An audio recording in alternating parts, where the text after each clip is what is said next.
parengtas mano ir Virgitos, mūsų medicinos audito vadovės. Reiškia, status quo, kurį mes matėme, dalį jo ankstesniuose pranešimuose. Čia taip profesorius Andrius Mazas taip labai gražiai taip pradėjo, reiškia, atsiprašau, nieko nenoriu žaisti. Aš dažnai įžeidžiu kažką, bet, sakau tiesą, jeigu jūs įžeidžiat, tai čia jūsų reikalas, nežinau, aš manau, kad mes taip ilgai iš tos pelkės neiškampam, kad reikia biškai sužiūrėti. 221, čia COVID metas, čia buvo tiek daug reikalų, buvo ligonėse, visi, kas yra ligonėse, žino, kiek ten buvo daug reikalų. 222 ir 223. Žodžiu, tokia dinamika, ne? Kas norėtumėt papulti ligoninę, kur yra 0 nepageidavimų įvykių ir kas norėtų papulti tą, kur tarkim ten 20 arba 30 tas gali. Kas tą, kur 0? Pakelkit rankas. Mes žinom, ne? Čia mato tokia yra įstaigėlė Mayo Clinic, ne? Turi keletą padalinių. Šiaurės Amerikoje, tai Minnesotos padalinys, Mayo klinikos, kur yra laikoma, aš labai norėčiau ten pasistažuoti, norėčiau ten dirbti, mano asmenybė labai atitinka, jeigu tektų kažkur gydytis, turbūt ten norėčiau gydytis, net jie, rupūžiokai, raportuoja. Tiek. Tai dabar tas klausimas vėlgi šaržuoju, nes manau, kad biškai reikia tokio įdėti, kai yra situacija tokia liūdna, kad jau reikia per juoką ją pateikti. Tai kur mes norėtume pateikti, ten, kur mes 0 registruojam, ar į Mayo įstaigėlę, Minnesotoje, arba Denveryje, ar kur nors. Tai iš esmės mes turim pripažinti, kad mes, aš tai gimiau jau laisvoje Lietuvoje, bet pakankamai su tėvais kalbėjau apie tai, kas buvo anksčiau, tai kiek mes galim gyventi nuogų karalių karalystėje? Toksai klausimas prieš miegą, nes čia labai fainai, visi mes čia drąsinamės, užmigsim, atsikelsim rytoj ir vėl nieko. Tai užduotų tokį klausimą nepatogų, kiek mes galime čia gyventi. Nes buvo toksai vaikinas prieš keletą tūkstančių metų, šimtmečių toksai Hipokratas, jis sakė, reiškia, pagal jį ten priesaika buvo visa kita ir, reiškia, pirmiausia, nepakenk, šiokį tokį mūsų uždavinį davė, ne? Vakarų medicinai laikytis kažkokias. Ir jeigu mes net nereportuojam nepagėdamų įvykių, tai čia yra dviveidystė, šitas žodis jau buvo paminėtas, nes negali sakyti, kai tu užsidedi baltą halatą, bent jau mane tai mano tėtis išmokino, tu turi siekti profesionalumo, taškas. Čia, kai sofą pardavinėjai, dar gali biškį ten marketingą kažkokį ten susuk, dar kažką, popkornus, kai spraginė, irgi ten kažkaip kitaip, bet jau kai tu prisilieti prie žmogaus, ypač ligoninėse, kai mes kalbame apie gyvenimą arba mirtį, tai čia yra tam tikras atsakomybės klausimas. Ir jeigu tu, sakai, mes profesionalai, medikai, mes čia siekiam tobulumo, kvalifikaciją keliam, blemba, nepranešam, nepagėdam, tai čia niekas yra.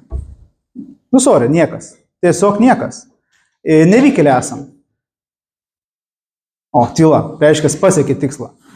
Gerai, tai čia ir tokia žinutė, reiškia, nes medicinė edukacija ir nepagėdami įvykiai yra tos pačios monetos dvi pusės. Čia mes matėm labai švelnų pavyzdį, mano nuomonė, labai gerą, bet švelnų pavyzdį iš Ispanijos. Aišku, kad ten nėra teisinių reperkusijų, nes raportavimo pavyzdį nėra nusikaltimo sudėties. Aišku, kad toj sistemo nebus. Ir gerai, jinai tarnauja kaip edukacijos įrankis, taip ir buvo pasakyta gerai. Profesionalumui turi būti tam tikras ir atsakomybės elementas, nežinot, mes dabar fainai, kad jau minimos fizikinės pramonės, tenais atominė industrija, visa kita, sako, lėktuvuose, aviaindustrijoje, tai čia kaip laikosi saugumo visi. Kaip manot, kodėl pilotui yra taip svarbu lėktuve saugumas? Nes jis numirs, jeigu nebus saugu. Ar gydytojas ar slaugytoja numirs, kai pacientas numirs dėl klaidos? Ir čia yra esminis dalykas. Dėl to ta teisinė atsakomybė, mes esame tokioj, subtilioj srity. Ir iš tikrųjų tas klausimas, žinot, ir mūsų čia kultūra mes galim kalbėti, prokuratūroje mindsetas, aš esu ten kalbėjęs ten su tam tikrais atvejais. Ten irgi turi keistis, dėl to, reikia būti sąžiningais, bet ne iki durnumo. Iš kitos pusės, sako, čia nieko nebus, o ką daryti su specialistais, kurie žiopliai yra? Ane? Ką daryti? Skubioj pagalba, reanimacijų, dar kažkas. Čia visi mes čia draugai, mes čia tobulėjame, bet jis netobulėja. Vien iš to, jeigu mes ignoruosime, yra patologinių atvejų, Yra filmų sukurta apie medikus, sociopatus, psichopatus, kurie kenkia tikslingai žmonėms. Jeigu mes neraportuosim nepageidaujamų įvykių, tu neturi šanso jų identifikuoti. Net neturi šanso. Tu kaip industrija, tu kaip sritis padarai nusikaltimą prieš žmonės, kuriems turi tarnauti, tai yra prieš pacientus. Ir čia jo, tą knygą tai visi žino, visi ją skaito, bet ten yra aprašomas tas growth arba fixed mindset, ne? Čia reikia pagaliau pripažinti, tai yra emocinio žmogaus brandumo požymis. Ir aš nežinau, kiek aš gal jau iškai laiką gal dar telpu. Tai aš manau, kad, sakau, aš negyvenau sovietiniam laikotarpyje, bet girdėjau apie jį ir dar kai važinėjai per skirtingas Lietuvos gydymo įstaigas, tai kaip į laiko zonas keiti, nes jis kažkaip aš kai buvau Amerikoje, sakė, buvau Ilinojaus valstijai, sako, jeigu ateitų pasaulio pabaiga, tai norėčiau būti Kentuckyje, todėl kad ten viskas 20 metų vėluoja. Pas mus tas laiko prizmė biški kitokia turbūt yra. Bet reiškia, aš manau, kad iš tikrųjų, ir čia jau bus mano tokia, tokia įžvalga, galbūt kažkam nepatiks, kad kai atėjo bolševikų valdžia ir kuri užėmė tą dalį Europos, kuriuo mes priklausom, tas nepripažinimas, tas bijojimas padaryti klaidą, jis medicinoje yra tragiškas. Jis yra tragiškas būtent medicinoje, jis yra žiauriai blogas. Kažkur kitur, tenais fabrike, nubrokavo, nurašiai dar kažką tokio, bet kai tu ignoruoji klaidas medicinoje, ne apie tai. Ir dėl to tas pats teisės aktas, Danijoje, Portugalijoje, Lietuvoje, jis visai kitokį poveikį turi, nes mes neveikime tą kultūrą. Ir mes turim pagaliau žiūrėti, reiškia, čia yra mes patys, yra įstaigos vadovo pozicija, pavyzdžiui, drąsos. Ką žinau, kokios drąsos? Mūsų įstaigoje, jeigu tu nepraneši nepageidaujamą įvykį, aš tave išmesiu iš darbo. Yra du dalykai, kurie prie darbo kodekso prirašyti kaip griežti darbo drausmės pažeidimai. Tai yra nepranešimas apie nepageidaujamą įvykį ir kyšio paėmimas. Jeigu tu nepraneši apie nepageidaujamą įvykį, čia yra griežtas darbo drausmės pažeidimas. Nes kai už 3-4 savaičių pas tave ateina artimasis jau su kažkokiam pasekmėm ir tu kaip vadovas žinai, kad žinojo apie tai ir nepranešė, čia kosmosas yra.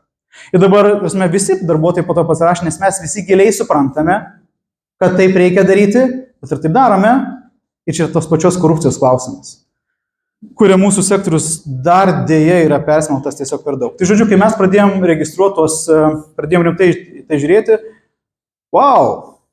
mažai steigėlė, ten 200 darbuotojų, darbo tai kaip kiaulė pasipjovus, 22 metai, kiekvieną savaitę, tas pilnas tų ir reiškia, neėjom taip turbūt struktūrizuotai, kaip matėm, čia labai gerą pavyzdį, reiškia, tiesiog nepriskiriam, išvengiamas, neišvengiamas, visą laiką žiūrėjom, ką galim daryti toliau. Reiškia, pirmas griuvimas, atrodo, sisteminį sprendimą padaryta, vieną sūrio sluoksnį, vėl kritimas, vėl sisteminis sluoksnis, ir kol galų galime, jau 23 metais turime vieną lapą,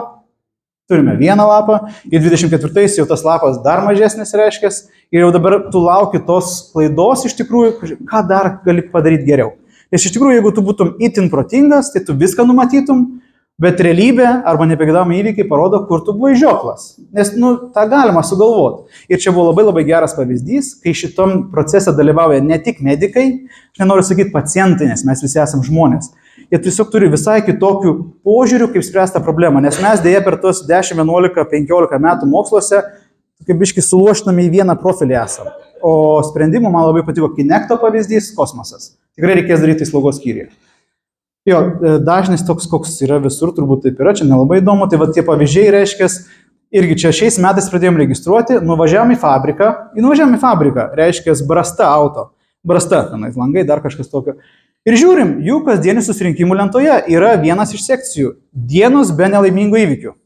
Čia kaip Homeris Simpsono, matėt, tas 3 dienas atominė elektrinė išvengė betų. Reiškia, kiekvienas padalinys, jisai žino, kiek ligoninėje be įvykių yra ir kiek padalinyje. Ir kai mes sulauksim kokio 250 skaičiaus, bus dovanėlė. Ir svarbiausia, reiškia, tiek padaliniui, tiek įstaigai. Ir padaliniui yra svarbu, kad visoje įstaigoje būtų ta saugumo kultūra. Čia žymėjimas, dabar aš galvoju, čia galėtų būti raudonas tas atšvaitas. Reiškia, jeigu mes Morse klausimyną, viena iš tų skalių, Morse klausimynas, jeigu yra didelė rizika, reiškia, tiek žmogus gauna apyrankę su spalva, tiek lova gauna apyrankę su spalva, kad būdintis slaugytojas, nes realiai kritimai yra slaugos klausimas, iš tikrųjų tas slaugytojai yra arčiausiai žmogaus, jie tai pamato, čia visi kalba gydytojai, čia slaugytojai valdo ligoninę ir čia nereikia nieko kitaip sakyti. O, populiaru, čia daug slaugytojų turbūt. Tai reiškia, ir ateina slaugytoja, perima pamainą, nu tai ten į popierį žiūrės, ateina į palatą, žiūriu, čia raudona, čia raudona, čia raudona. Dar labai gerai idėja juos visus guldyti prie slaugos posto. O, bus tvarka. Tai va. Reiškia, tų medikamentų žymėjimas, irgi čia toks jau standartinis ir dar šiandien papildžiau tą skaidrę, nu, elementarus, reiškia, nu, kalis yra vienas iš nedaugelio medikamentų, kuris privalo būti atskirai. Ir šita žymėjimas, nu kiek čia, 2 centai, nežinau, kiek čia kainuoja, kur čia tie resursai. Man labai patiko pavyzdys tas, kad, reiškia, iš kur ras pinigų, tai kai tipo profilaktiko komplikacija vyksta, tai mes jau randam pinigų, bet 10% investuoti nerandam, tai tu sutaupysi labai daug pinigų. Tasme, čia yra akivaizdu ir aišku, aš manau, kad šitie dalykai turėtų būti privalomi. Aš manau, kad čia turėtų veikti kokia nors Uberio sistema, iš tikrųjų, ne tik tais, kad čia tu nuėjęs į kažkokį puslapį, tenais į higienos institutą rastum, kaip tenais yra, bet reiškia, ar ta ligoninė, ar ta, pagal nepagėdavimo įvykių ir saugumo reitingą, kokia jinai yra gera, galbūt tai galėtų turėti įtakos ir tavo TLK apmokėjimą, nes kol to nebus, kol mes nepradėsim žiūrėti per rinkos ekonomiką, per draudiminės sistemos modelį, tai toks, žinot, bus entuziastų klausimas. Reikia tą entuziazmą per prievartą padaryti. Nes jau ilgai labai mes čia, entuziastai, tada pasiekė 10% įrodė, kad tai yra gerai, viskas, taip, kažkaip. Jo. Ir va, žodžiu, klausimas yra tas, man tikrai atėjus nais ligonė vadovauti, nes aš niekada įsivaizdavau, kad rajono ligonė tiek reikalų gali būti, va Jėzus Marija. Ir tada tikrai tų skambučių ten savaitgaliais nesinoriu sulaukti arba vakarais, nes kas čia vyksta. Ir labiausiai tai čia buvo toks profesorius, jisai pasidalino su mumis tokia mintim, tada buvau rezidentas, sako, žinai, reikia iškelti tikslą strateginį, padarykim ligoninę, į kurią nereikia skambinti, kai atsigula artimasis. Tai aš nežinau, tenais daug, niekada nebus tobulos sistemos, bet per 3 metus, taip, tokių nuoširdžių darbo, visokių atrodo, kad ten ta įstaigėlė, Joniškio ligoninė, savo paslaugoms, kurios yra paprastos, mano požiūrį, niekam aš niekada neskambinu, nes reiškia, jeigu jau aš turiu paskambinti kažkam, kad kažką sužiūrėtų, aš kaip vadovas nepadariau savo darbo. Ten arba dirba nebe tie žmonės, arba taisyklės yra ne tos, kurių reikia. Tai aš manau, kad mes visi, ir higienos institutas, akreditavimo tarnyba, ministerija, parlamentas, turėtų išsikelti tą tikslą, kad gydymo įstaigos turi būti tokios, į kurias nereikia skambinti, kai tavo ten mama, tėtis, uošvienė, dėl uošvienės nežinau, bet kas, jeigu atsigula, ne? Tai va, čia tokios mūsų tos patirtis. Ačiū visiems.